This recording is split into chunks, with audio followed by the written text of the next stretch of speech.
What's good, YouTube? It's your boy 773 Josh. I used to be broke as a joke, now I'm having whatever I like.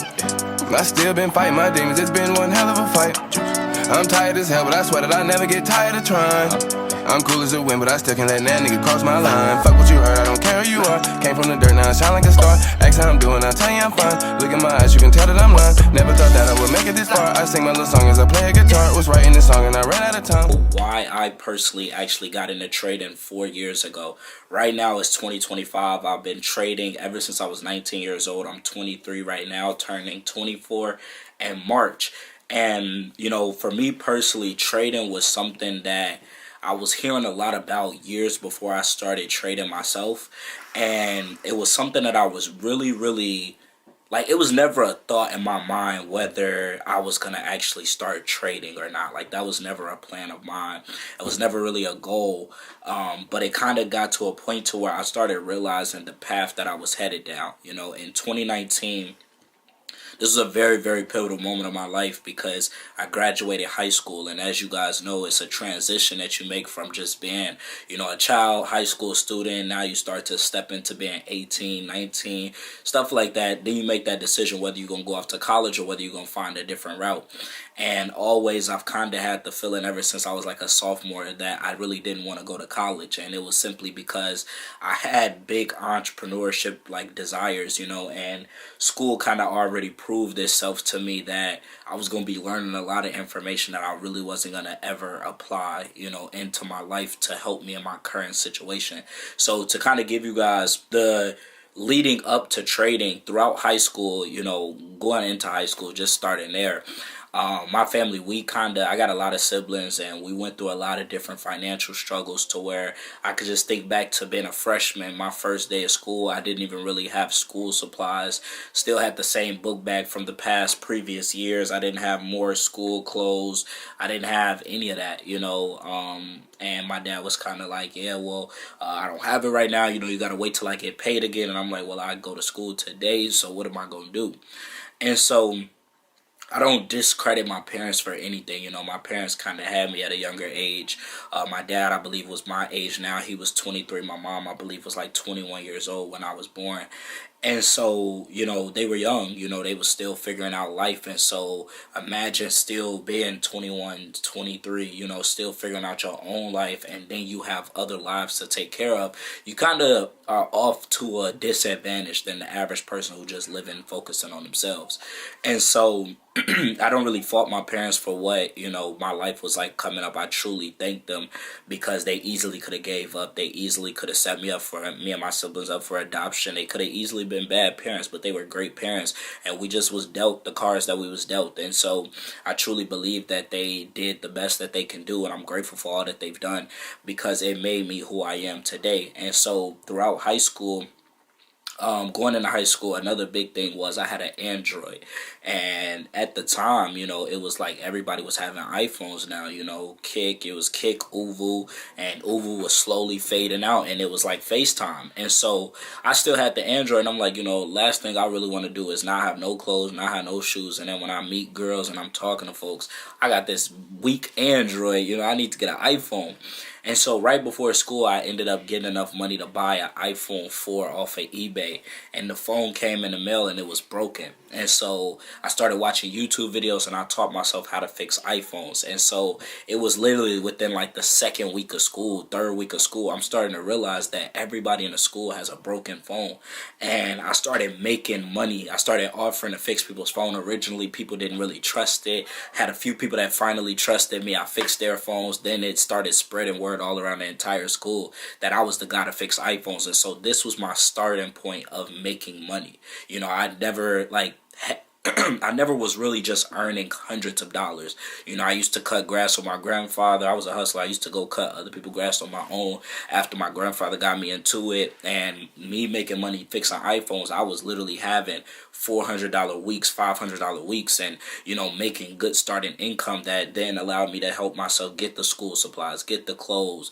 Then I started buying sneakers. And so at this same moment of me now buying clothes and shoes for this new school year, I started watching YouTubers like what is Sneakerhead in the Bay, Kais Omar. I'm watching these sneaker YouTubers reviewing sneakers and stuff like that, and reselling sneakers too. And so I'm like, man, this is what I really want to get into. I want to have all of the J's. I want to have all of the drip. I want to be that guy, you know. And so I started off in a Facebook group, literally cleaning. I would buy beat up shoes, clean them up, trade them for 2 pairs, get the 2 pairs, sell the 2 pairs, get enough money to get 1 good pair, get the 1 good pair, trade the 1 good pair for 2 okay pairs. And I literally just built it up. Like, if I could find it, I'll add pictures showing you guys the transformation of my sneaker collection. And so I also started making YouTube videos and things like that within this moment as well.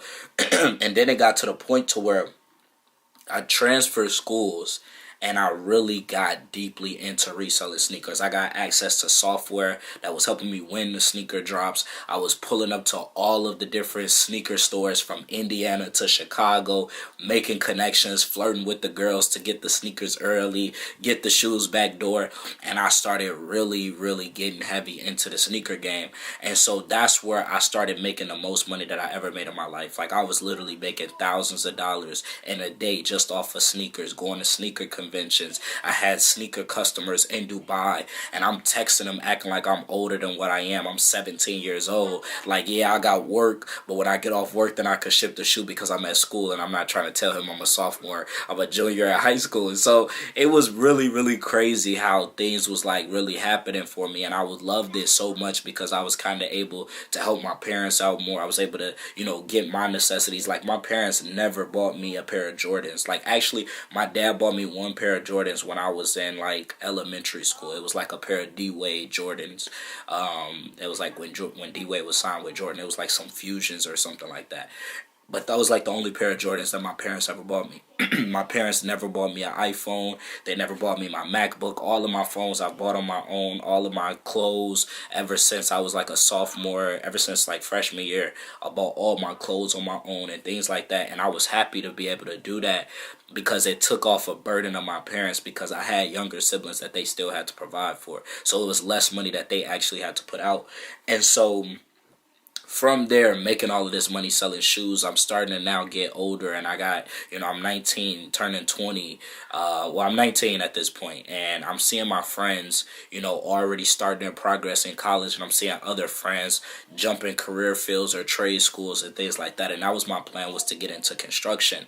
But because of COVID, all of those plans got thrown out the window to where I had to kind of find like a backup plan, and that was just me hustling. I was doing DoorDash, Instacart, reselling shoes, fixing iPhones, doing YouTube, editing other people's YouTube videos, creating intros for money.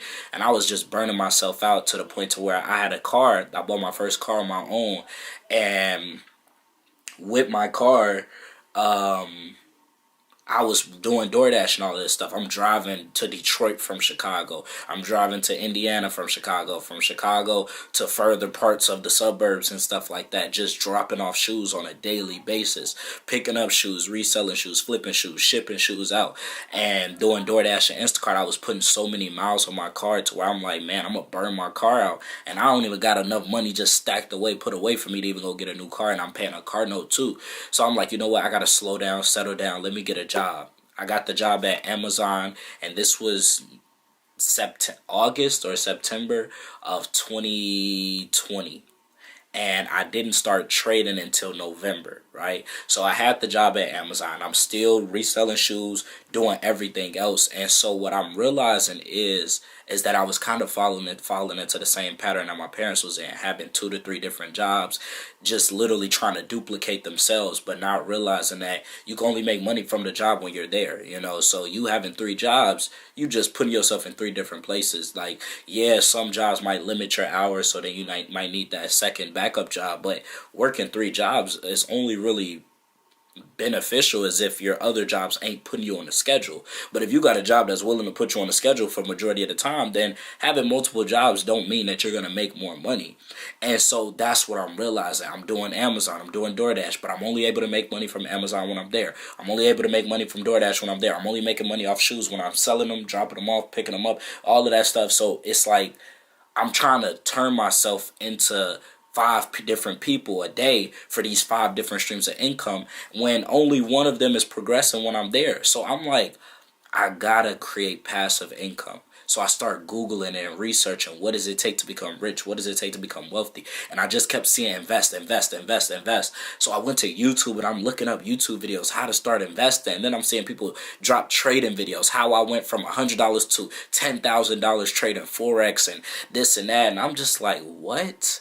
Then I'm watching the videos. I'm like, oh, he's a capper. He's a liar. And I'm just scrolling video by video by video. And honestly speaking, I was more confident when I started watching the videos than before I started watching the videos. No, I was more confident before I started watching the videos than when I started watching the videos, because they started using terminology and stuff that I did not understand. And I would go to the comment section looking for help, and there was no help. And other people was commenting months prior and wasn't getting a response. So I'm kind of at this point to where I'm like, you know what?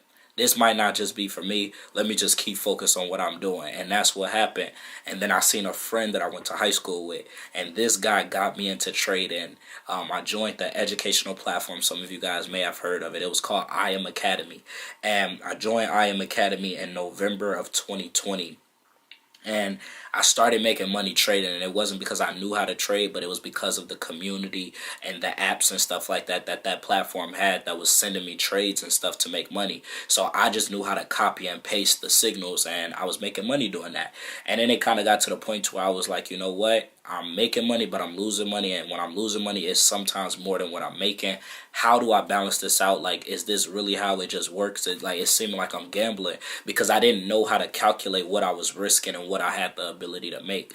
And so that's really how I got into trading, you guys. And why I got into trading was because I realized that at the end of the day, you could work super duper hard, but that passive income is the only thing that could allow you to start to live life more when you don't have to put your time into actually earning the money. And so, you know, trading has completely changed my life, not just financially, but it's developed me to figure out certain areas of my life that I needed to grow and develop in. Trading really exposes you. And not only just that, I was able to build a growing community of hundreds of people all around the world, helping them make money trading and generate other streams of income as well. So I wanted to create this YouTube channel to kind of be more of a relatable person. People within my community call me Mr. Make It Make Sense, and it's because I'm great with analogies. I'm great with dumbing down trading and making it make a little bit more sense for the person who is really like brand new to it. And so I figured, why not make this YouTube channel? Why not give you guys some value? Why not tell my stories and allow you guys to track the progress of my trading journey and the journey of the people that I'm working with within my community, and even giving you the opportunity to get further inside mentorship and opportunity with myself. So if you are somebody that's looking to learn how to get into trading, you've tried different things, and you're just ready for that thing, that one resource that could really help you get the progress that you want, I'm very, very confident that my community, our resources, and our tools can do that. And I'm very, very excited to show you guys throughout the rest of this channel, throughout the rest of my content, more of how you could really see the insides and understand how valuable and beneficial it truly could be. So if you guys are excited for this journey, hit that subscribe button, hit that like button. This is how I actually started trading Forex. And if you guys have any questions, let me know in the comment section below. And if you want to see any specific videos from me, also let me know. All of my contact information within will be in the description box below. Follow me on all my social medias, turn on post notifications, and I cannot wait to see you guys in the next video. Let's get it. Nowadays all of my enemies wanna be friends.